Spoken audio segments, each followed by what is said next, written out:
Bueno, vamos a ver. Quería decir unas cosas de San Vicente, pero como estoy poco ducho me metí en eso que llaman Google para saber quién es San Vicente. Y hay varios San Vicentes. Entonces, no hay mejor cosa que recurrir a las personas que saben de qué va todo esto. Y hay una persona que es mi sobrino, Jesús, y le dije, oye, ayúdame un poco a ver quién es el San Vicente de Fuentesoto. Y este San Vicente de Fuentesoto parece ser que nació en Huesca, es natural de Huesca, fue mártir, torturado y tras el edicto de Diocleciano en el año 304 sufrió cárcel, martirio y murió. Son unas pinceladas solamente. Es símbolo del martirio porque representa hasta dónde estaba extendido el cristianismo en aquel entonces, época en la que la España era para los romanos el fin de la tierra, Finisterre. El Papa Gregorio lo cita en sus escritos y es muy posible que posteriormente a la ermita se construyera la iglesia del cementerio dedicada al Papa Gregorio por este tema. La ermita de San Vicente es románica, es del siglo XII como derivación del monasterio de San Bernardo en Sacramento. Se llevó parcialmente a Miami en la posguerra y lo habitual en aquel entonces era ir haciendo pequeñas ermitas alrededor del monasterio. Es probable que San Vicente fuera una de ellas, como la del Coto Cárdenas. Dicho esto, y ahora ya viene lo más personal, ¿qué puedo decir de Fuentesoto? Pues que es muy bonito, que es mi pueblo. Y es un pueblo bonito, claro. Tenemos una fuente que es un tanto singular, aunque cuando vienen sequías como ahora más o menos, mana muy poco, apenas casi llega a secarse. Me acuerdo que de chaval venían los de Tejares a por agua con aguaderas, burros, machos, venían a buscar agua aquí todos los días para poder beber. Actualmente nosotros tomamos el agua de Tejares, así es la vida. Suerte que ya no hay que ir con burros y aguaderas.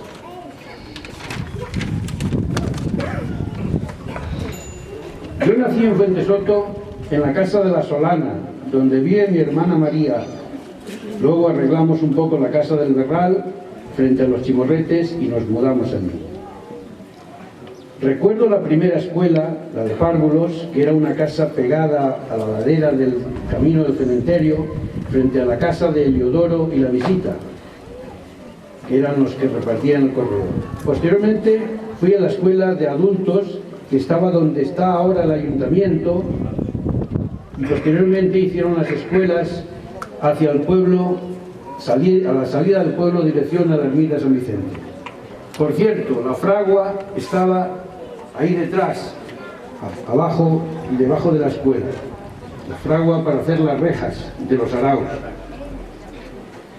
Y como tenemos que ser sinceros, tengo que decir que lo pasé regular tirando a mal, especialmente en los años 60 y 62. Más o menos yo tenía 13 años y con la ayuda de mi cuñado Arsenio tuve que hacerme bastante cargo de las muchas tareas de la casa. Arar, rejacar, echar abono, sembrar y por supuesto, cuando venía la cosecha, arrancar hieros, algarrobas. A algunos les sonará esto a música celestial. Segar cebada, trigo, avena, acarrear los haces a la era, trillar, veldar. Lo abrevio mucho, ¿eh? Y eso creo que para mí era un poco fuerte. Era un chaval de 13 años. Recuerdo ir a la fragua para arreglar las rejas de arar. Ya estoy en el Berral. Y el martillo pilón pesaba mucho. Pesaba tanto, yo no tenía mucha fuerza. Y Manín, el herrero, Mariano, Manín, me decía, pero pica donde pico yo, coño. Ya lo intentaba ya, pero no podía. Los primeros golpes, bien, pero luego flaqueaban las fuerzas. También me acuerdo cuando se vendaba de las talegas o costales, sacos de trigo en definitiva. Talegas eran porque eran muy altas. Eran altas, normalmente se cargaban 2 fanegas para el trigo, la cebada, hieros, algarrobas. El trigo, los hieros y las algarrobas pesaban más, bastante más. La cebada y la avena menos. Estos sacos o talegas se hacían largos para poderlos subir mejor al sobrado, para luego poderlo ir vendiendo y seguir viviendo o malviviendo. El trigo estaba regulado por el Estado y había que llevarlo al Tejares, al almacén, y si estaba muy lleno tenías que subir con la talega arriba del todo para descargarla. Pues sí, subir las talegas de 80 kilos por unos tablones de madera con unas tablillas traveseras para no resbalar. Peor eran los sacos de abono en aquel entonces, que pesaban 100 kilos. Nitrato de Chile. El nitrato de Chile parecía sal, pesaba mucho. Era un señor que estaba en un cartel montado en un caballo y con un sombrero. Nitrato de Chile. Es posible que aún quede alguno por ahí en algún pueblo.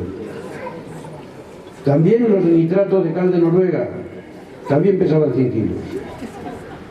Me acuerdo de todo esto, pues en la zona, en una tierra que teníamos en los hondones, estaba muy húmeda, muy mojada, y puse el saco de nitrato de Chile, en este caso, en el carro, para cogerlo, y apenas pude dar 3 pasos. Se me doblaban las piernas y el saco y yo acabamos espanzurrados en el suelo. Yo era relativamente alto, pero muy delgado, por lo que no tenía tanta fuerza como otros. Era tan delgado, bueno, que eran patas largas. También me acuerdo de pasar sed, mucha sed, particularmente arrancando hieros, segando, en fin, en las tareas de arrancar hieros, garrobas y segar.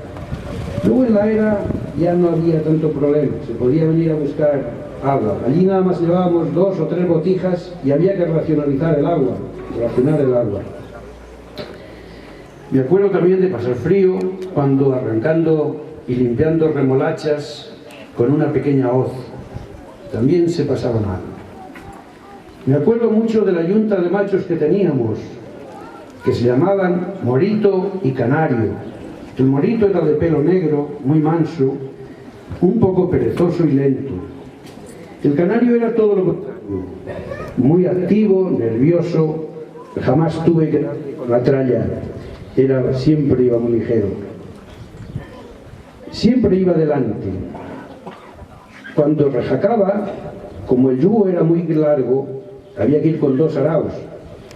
El Canario siempre iba 1 metro por delante del otro, del Morito.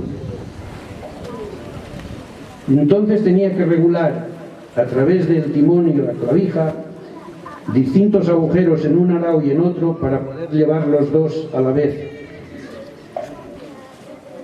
¿Cuántas veces me acuerdo del Morito y del Canario? Porque la vida ocurre a veces casi lo mismo. Uno es más lento y otros son más rápidos.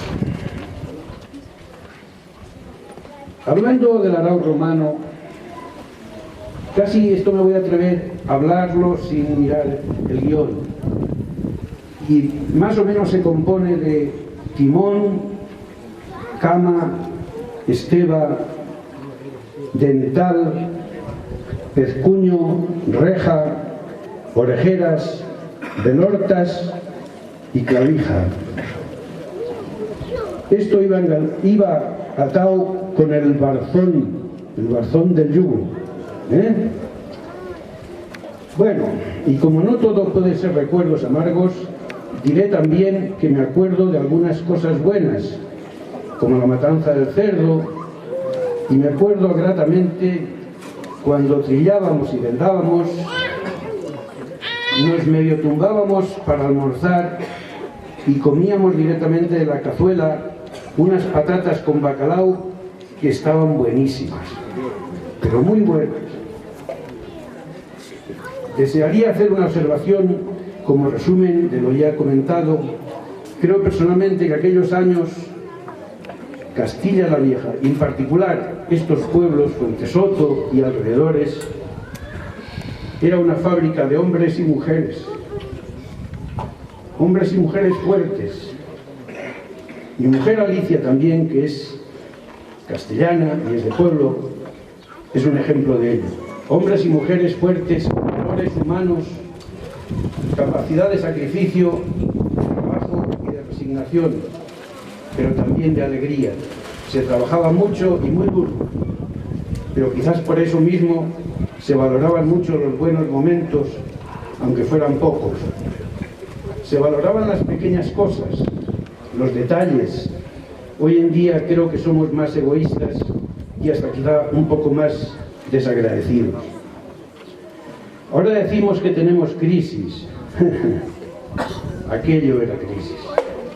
Aquello era una crisis permanente.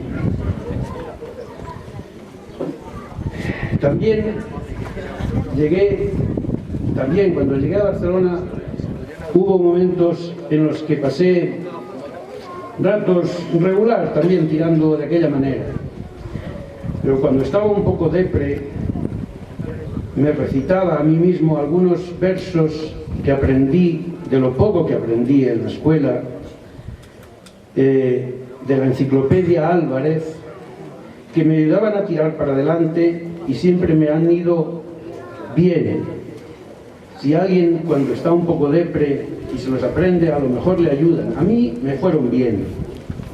Y estos versos más o menos dicen así: cuentan de un sabio que un día tan pobre y mísero andaba, que solo se sustentaba de unas hierbas que cogía.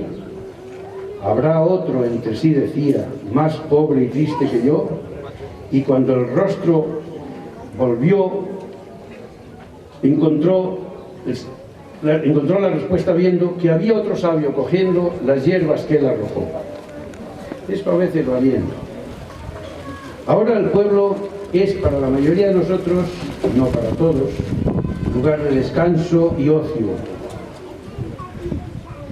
¿Cómo han cambiado las cosas? Es importante saber disfrutar de estos buenos momentos y vivirlos con intensidad y con la que nos vivimos entonces, sin olvidar que son fruto del trabajo y esfuerzo, porque si algo he aprendido es que la cosa va unida a la otra, una cosa va unida a la otra. Como dice el refrán, no hay mal que por bien no venga. Y tal vez esos años me hice una persona más fuerte, trabajadora, y creo que fue una suerte para mí nacer en Fuentesoto. Quiero enviar un gran recuerdo a mis padres, en particular a mi madre. Me acuerdo mucho de todo lo que me decía: haz el bien y no mires a quién, y lo que no quieras para ti, no lo quieras para otros.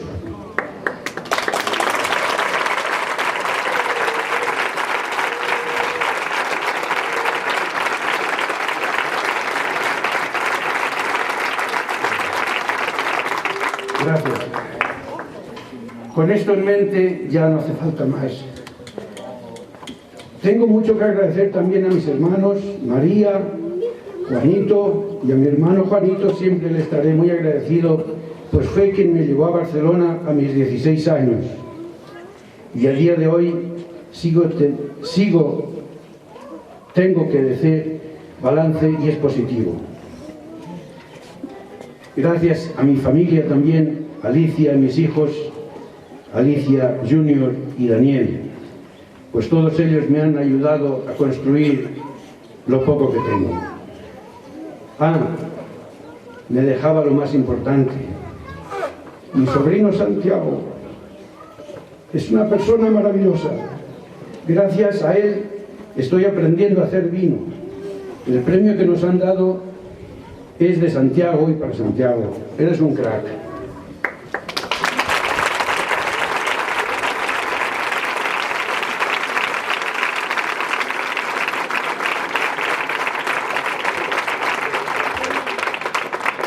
Así que, como dije anteriormente, para mí fue una suerte nacer en Fuentesoto. Estoy orgulloso de ello.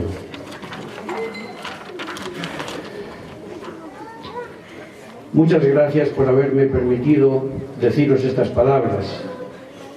No sé cómo habrá quedado el pregón, pero estaría contento si se dijera aquello que, no sé si ahora, pero antes se decía, dice, pues para pueblo y de noche tampoco ha estado tan mal. Y no tengo nada más que decir. ¡Viva San Vicente! ¡Viva Fuentesoto! ¡Viva España!